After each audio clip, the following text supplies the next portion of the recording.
Hello, my friends. Today, we travel back more than 500 years to one of the most famous battles in human history. It is a story of courage, sacrifice, and determination. A story so remarkable that it continues to inspire people around the world even today. Imagine standing before the largest military force your world has ever seen. Thousands upon thousands of soldiers stretch across the horizon. Their banners fill the sky. Their weapons shine beneath the sun. Their empire controls vast lands and countless cities. Most people would see such an army and believe resistance is impossible. Yet in the year 480 BC, a small group of Greek warriors chose to do exactly that. Among them were 300 Spartan soldiers led by their king, Leonidas. They were not the only Greeks present at the battle, but they would become the symbol of one of history's greatest last stands. Facing an enemy that vastly outnumbered them, they marched toward a narrow mountain pass known as Thermopylae. There, they would make a decision that would echo through the centuries. What makes this story extraordinary is not that they expected victory. In fact, many of them understood that they might never return home. They knew the odds were against them. They knew the enemy possessed greater numbers, greater resources, and seemingly unstoppable power. Yet they chose to stand their ground. Why? Why would a king willingly lead his men into what appeared to be certain death?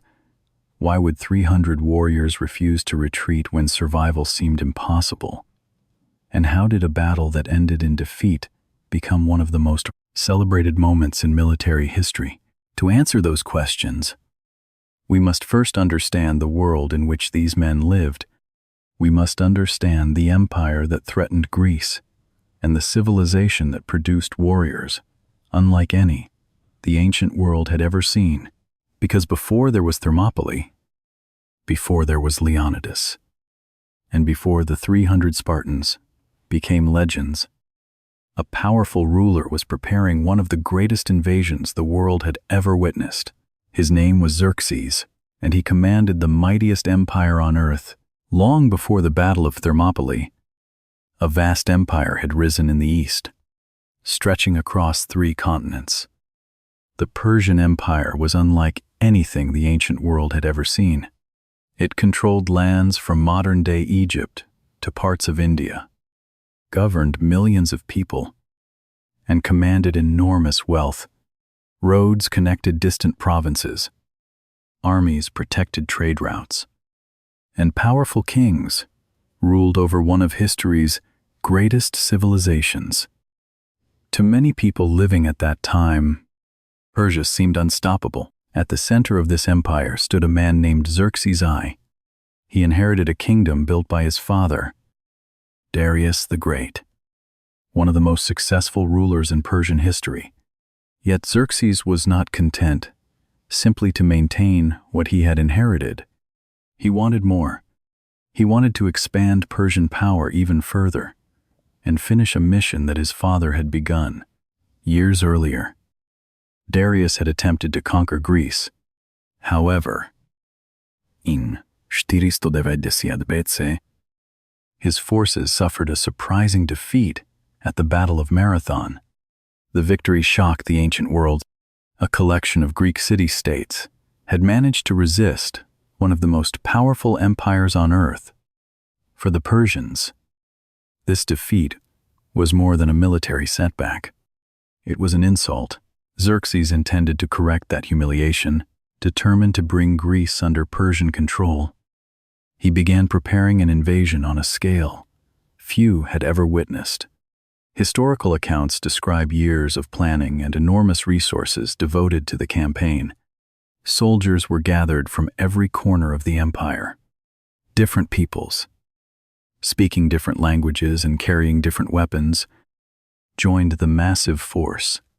Engineers built bridges. Supplies were stockpiled. Ships assembled along the coast. Ancient historians often reported incredibly large numbers for Xerxes' army Though modern scholars continue to debate the exact size, what is certain is that the invasion force was enormous by the standards of the time. To the Greeks, it must have seemed as though the entire world was marching toward them. As news of the invasion spread across Greece, fear followed. The Greek world was not a single united nation. Instead, it consisted of independent city-states that often argued, competed, and even fought against one another. Athens, Sparta, Corinth, and many others each had their own governments, interests, and ambitions. Unity did not come naturally to them, yet the Persian threat was unlike anything they had faced before. If Greece remained divided, many believed it would be conquered one city at a time. The challenge was clear. The Greeks needed to find a way to resist an empire that possessed greater numbers, greater wealth, and seemingly limitless resources. Among all the Greek city-states, one stood apart from the others. It was not famous for art like Athens. It was not known for trade or philosophy. Instead, it had built its reputation on discipline, sacrifice, and war. That city was Sparta, and the warriors of Sparta were about to face the greatest test in their history. Among the many city-states of ancient Greece, Sparta was unlike any other. While cities such as Athens became famous for philosophy, literature, and democracy, Sparta devoted itself to a different purpose. Its leaders believed that survival depended on military strength. In a dangerous world filled with rivals and enemies, they concluded that only the strongest society could remain free. As a result, nearly every aspect of Spartan life revolved around preparing for war. From an early age, Spartan boys were expected to become soldiers. Their upbringing was designed to build discipline, endurance, and loyalty to the state. Life was intentionally difficult. Comfort was not encouraged. Obedience was expected. Young Spartans learned to endure hunger, cold, fatigue, and hardship. The goal was simple: create warriors capable of facing fear without hesitation. The military training system, known today as the Agoj, became one of the most famous institutions of the ancient world. Boys left their families at a young age and entered a demanding environment where physical strength and mental toughness were constantly tested.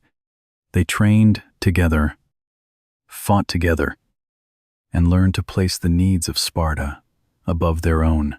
For the Spartans, courage was not merely admired, it was required. This culture shaped an entire society. Even adult citizens continued military service throughout much of their lives. Spartan men spent years training and preparing for conflict. Their reputation spread far beyond Greece. Friend and enemy alike viewed Spartan soldiers as some of the most disciplined warriors in the ancient world. Yet Sparta's strength did not come only from weapons and training. It came from a powerful belief system. Spartans valued duty, sacrifice, and honor above personal comfort. To them, defending their homeland was among the highest responsibilities a citizen could fulfill. Stories of bravery were celebrated. Cowardice was deeply shameful. These values created a society willing to endure hardships that many others could not. When news arrived that Xerxes and his massive Persian army were approaching Greece, the Spartans immediately understood the seriousness of the threat. This was not simply another border dispute or regional conflict. It was a struggle that could determine the future of Greece itself. But Sparta faced a difficult problem. Religious festivals and traditions limited when the full Spartan army could march to war. While the Persian invasion advanced, political and religious obligations complicated the city's response. Time was running out, and Greece needed leadership. In that moment of uncertainty, one man would make a decision that would define his legacy forever. He was King Leonidas, and he was about to choose a path that would lead directly to Thermopylae. As the Persian invasion moved steadily closer, anxiety spread across Greece. Reports arrived describing the immense size of Xerxes' army and the speed of its advance. Cities began preparing for war. Leaders debated strategies. Ordinary people wondered whether their homes, families, and way of life could survive what was coming. In Sparta, the responsibility of responding to this crisis rested largely upon King Leonidas. Leonidas was not a young man seeking glory. He was an experienced ruler who understood both the strengths and limitations of his city. He knew that Sparta produced some of the finest warriors in Greece. But he also knew that even Spartan courage could not magically overcome overwhelming numbers. The challenge before him was not simply military, it was political, religious, and strategic. At that time, Sparta was observing important religious festivals, and tradition discouraged the immediate deployment of the full Spartan army. To modern observers, this may seem surprising. An enormous invasion was approaching. Yet religious obligations still influenced decision-making. For the Spartans, however, these traditions were deeply important and could not easily be ignored. Meanwhile, the situation in Greece was becoming increasingly urgent. If Xerxes advanced unchecked, many Greek cities could fall before a united defense was organized. Leonidas understood that waiting carried its own dangers. Faced with these circumstances, he made a remarkable decision. Rather than remain in Sparta, Leonidas would lead an advance force northward to confront the Persians. He selected 300 Spartan warriors to accompany him. These men were not chosen randomly. According to historical tradition, they were experienced soldiers, respected among their peers, and prepared for the risks that lay ahead. The number itself has become legendary. But what often gets overlooked is that Leonidas did not march entirely alone. Other Greek forces from various city-states joined the defense together. They hoped to delay the Persian advance long enough for the rest of Greece to prepare. Even so, few could have believed that this small coalition would actually defeat Xerxes' massive army. Their objective was more realistic. They aimed to buy time, slow the invasion, and demonstrate that Greece would not surrender without resistance. As Leonidas and his men marched toward northern Greece, they likely understood the gravity of their mission. Every step carried them closer to an enemy, unlike any they had faced before. Yet there was no sign of hesitation. They continued forward, driven by duty, loyalty, and the belief that some causes were worth any sacrifice. The success of their plan depended on one critical factor. They needed a battlefield where Persian numbers would matter less, a place where a small force could hold back a much larger army, a place known as Thermopylae. And there, one of history's most famous battles would begin. When Leonidas and his men arrived at Thermopylae, they found exactly what they had been searching for. The location was not chosen by accident. It was one of the few places in Greece where a small force might realistically slow a much larger army. Thermopylae, which means hot gates, was a narrow coastal pass situated between steep mountains and the sea. In some areas, the pathway was so restricted that only a limited number of soldiers could fight side by side. For the Greeks, this geography offered hope. The Persians possessed overwhelming numerical superiority. On an open battlefield, their advantage could have been devastating.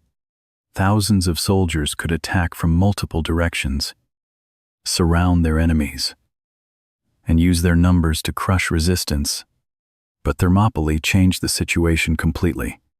The narrow pass prevented Xerxes from deploying his full strength at once. Instead of facing the entire Persian army, The Greeks would face only the soldiers who could physically fit into the restricted space. It was a simple idea, but a brilliant one. The Greeks quickly began preparing their defenses. Stone walls that had existed in the area were repaired and strengthened. Soldiers took positions along the narrow route and waited for the Persian advance. Around Leonidas stood not only Spartans, but also warriors from several Greek city-states who had chosen to join the defense. Though history would remember the 300 Spartans above all others, they were part of a larger coalition united by a common goal. Soon, the Persian army arrived. For many Greeks, the sight must have been overwhelming. The invading force stretched across the landscape. Soldiers from different regions of the Persian Empire marched beneath countless banners. Archers, infantry, cavalry, and elite units filled the area. Ancient writers described the army as appearing endless. Whether those descriptions were exaggerated or not, there is little doubt that the Persians greatly outnumbered the defenders. Xerxes himself reportedly expected the Greeks to retreat once they saw the size of his forces. After all, many armies throughout history have surrendered when confronted by impossible odds. Yet something unusual happened.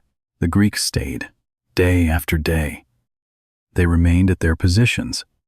According to later accounts, some Spartans even appeared calm and relaxed while preparing for battle.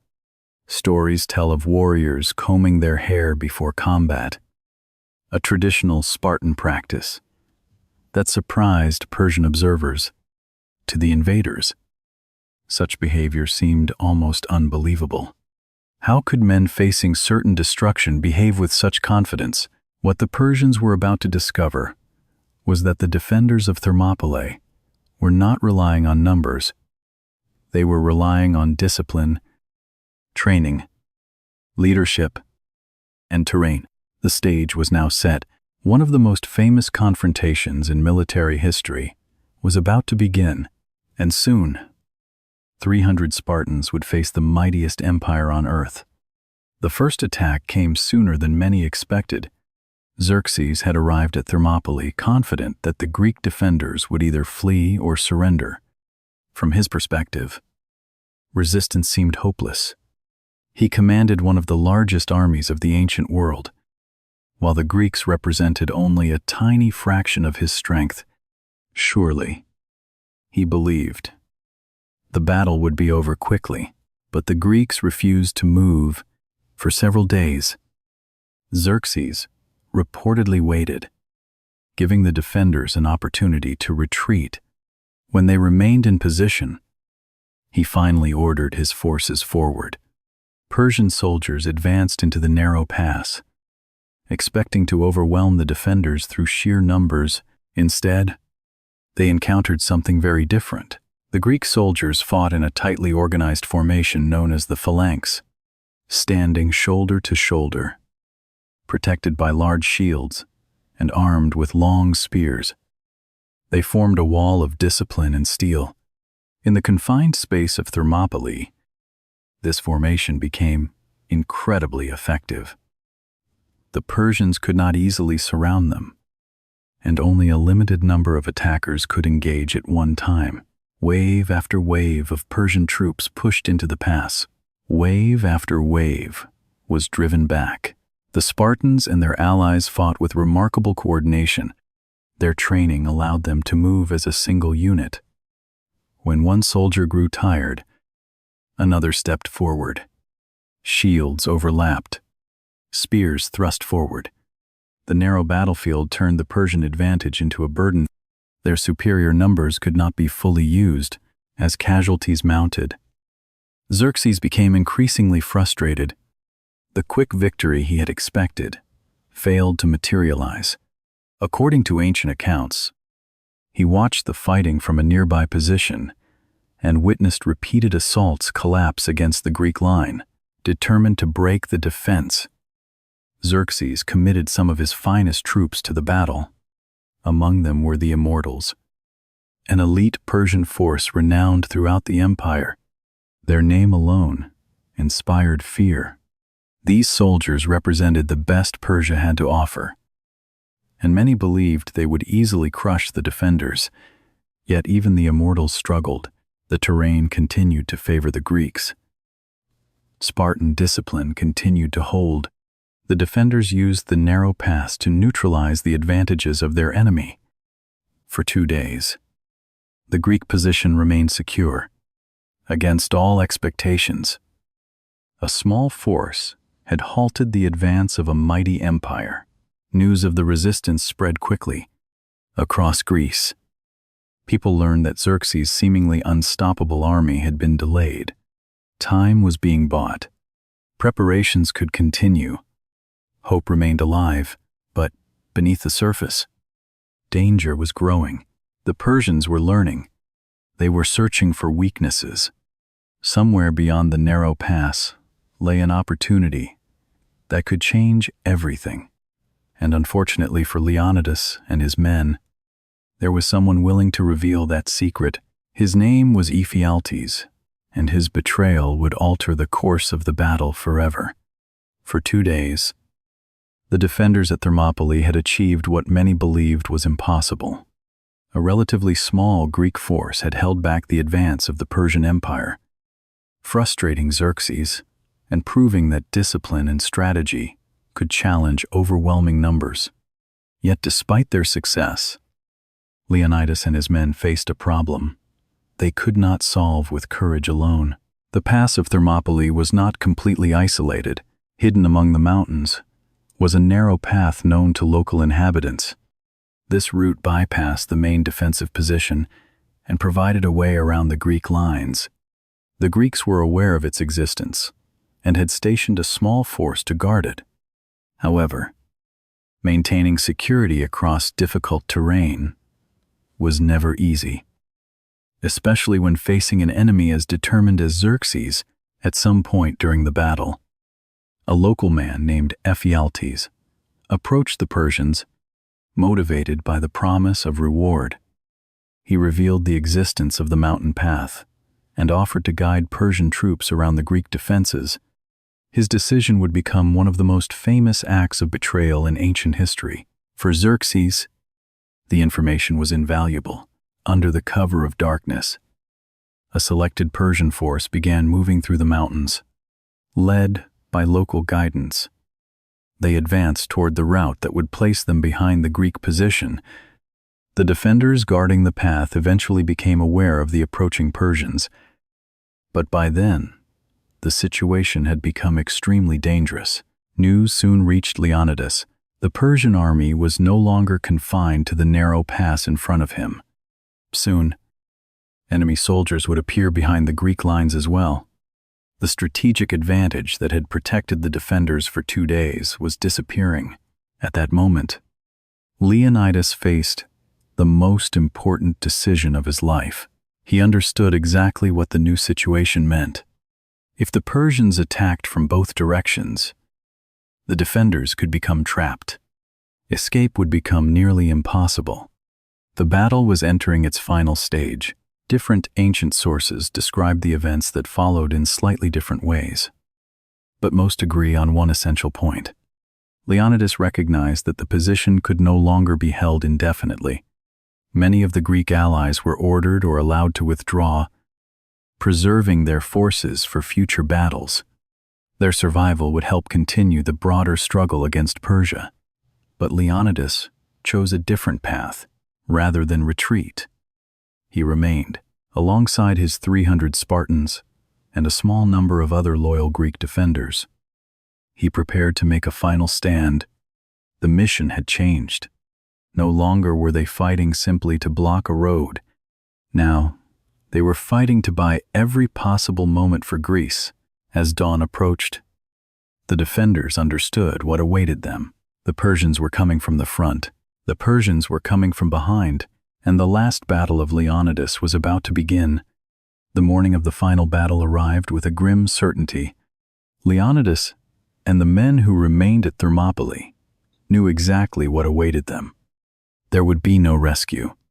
There would be no reinforcements. The Persian army was approaching from both directions, and the narrow pass that had protected the defenders for 2 days could no longer save them. Yet none of this changed their decision. They stayed. For many soldiers throughout history, courage has meant charging into battle with hopes of victory. For Leonidas and his warriors, courage meant something different.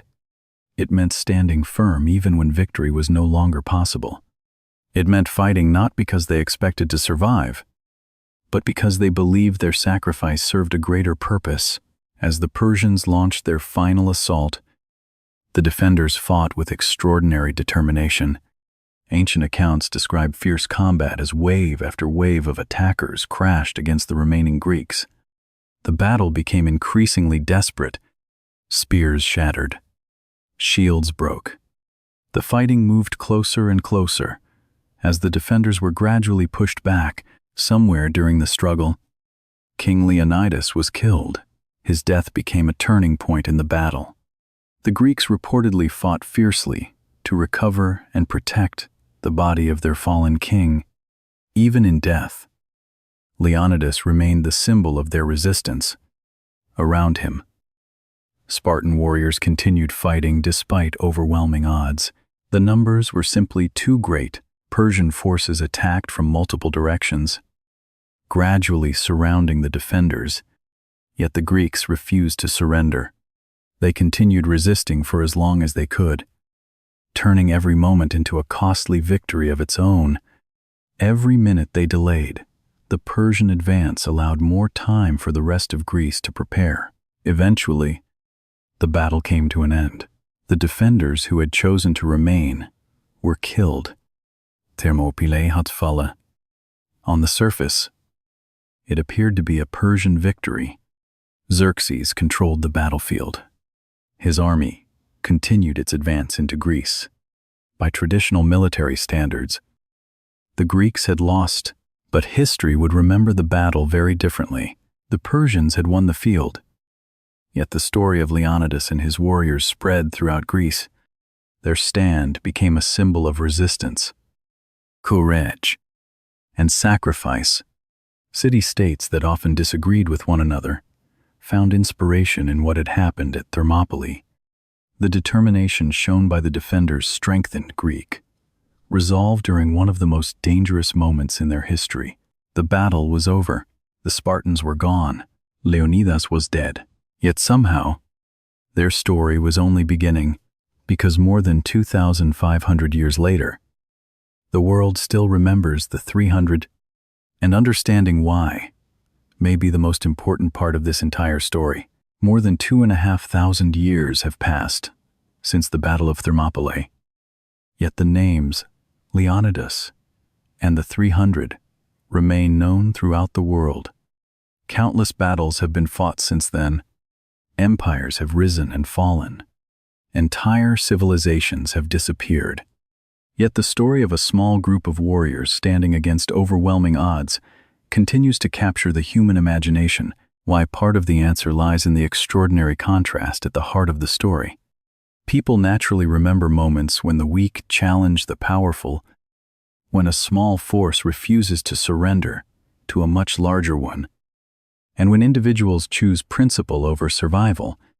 Thermopylae represents all of these things. It is a story about courage in the face of fear and determination in the face of impossible odds. Yet the reason we remember Thermopylae is not simply because 300 Spartans fought bravely. History is filled with examples of bravery. What makes this story unique is the impact it had on those who came after. Although the Greeks lost the battle itself, the stand at Thermopylae became a powerful symbol of resistance. It showed that the Persian Empire was not invincible. It demonstrated that discipline, leadership, and unity could challenge even the greatest military power of the age. In the months that followed, Greece continued the struggle. The war was far from over. Eventually, Greek forces would achieve important victories at battles such as Salamis and Plataea, helping to turn the tide against Persia. Many historians believe that the sacrifice at Thermopylae played an important role in maintaining Greek morale during this critical period. The defenders had bought time, inspired their allies, and provided a powerful example of commitment to a common cause. Over the centuries, the story continued to grow. Writers recorded it, artists painted it, historians studied it.